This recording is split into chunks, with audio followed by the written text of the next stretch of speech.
Welcome back to The Lost Digit. Today I'm going to give you a 1-month update on my E36 M3. It's a 1999 convertible in Estoril blue.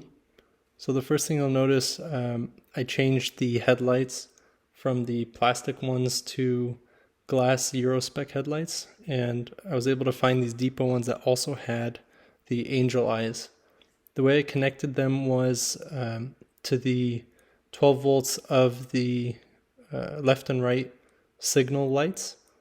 So as you can see here, it came with everything I needed, and it was actually quite a simple install. So it looks really good with the black grille and new roundel as well. The other thing I did was I had the paint fully corrected as much as possible. Now it is a little thin after all these years, but I think it came out really well. And I also had it ceramic coated, so you can see how good it looks. The other thing that I had done was I pulled the seats out and I had someone fully recondition the leather and kind of get it back to what I assume is how it looked when it was new.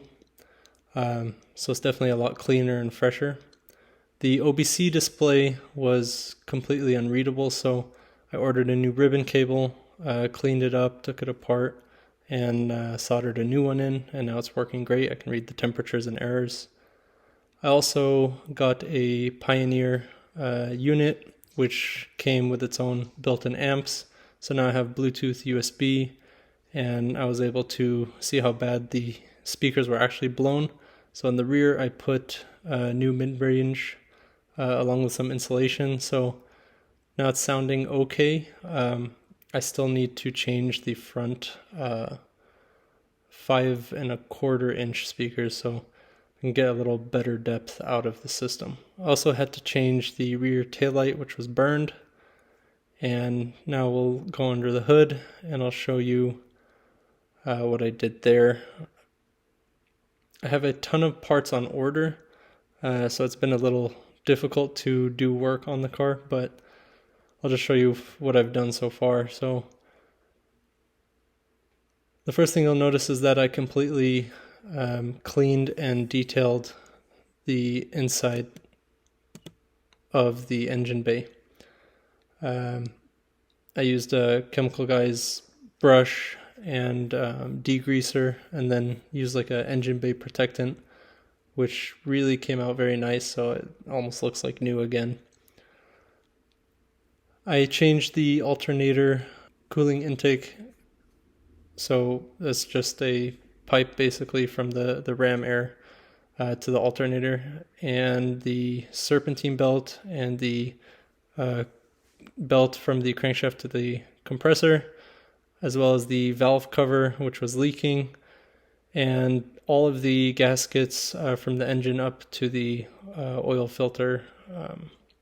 So there were some oil leaks, and you could definitely smell it in the garage, and now after fixing all of that, there is no more smell. So it's definitely made a huge difference on confidence in the engine. The next thing I have on order, which I need to change, is the radiator. This one is leaking a little bit, so I ordered a Mishimoto full steel radiator. So it should cool, they say 30% better, and I also got a new expansion tank. So that should come soon. I got new struts, coils, and a strut bar, so I'm waiting for those to also arrive so that I can install them, as well as rotors and brake pads and brake fluid. So there's a lot more to come. Probably in the next 1 to 2 months as things arrive, I'll just start installing them, and I'll give periodic updates in the meantime. So here's a list of like 80% of what I've ordered so far, and there's also the hood insulation, which I'll change. So everything should kind of get refreshed, and it should be like a new car hopefully soon. Thanks for watching, and please follow along.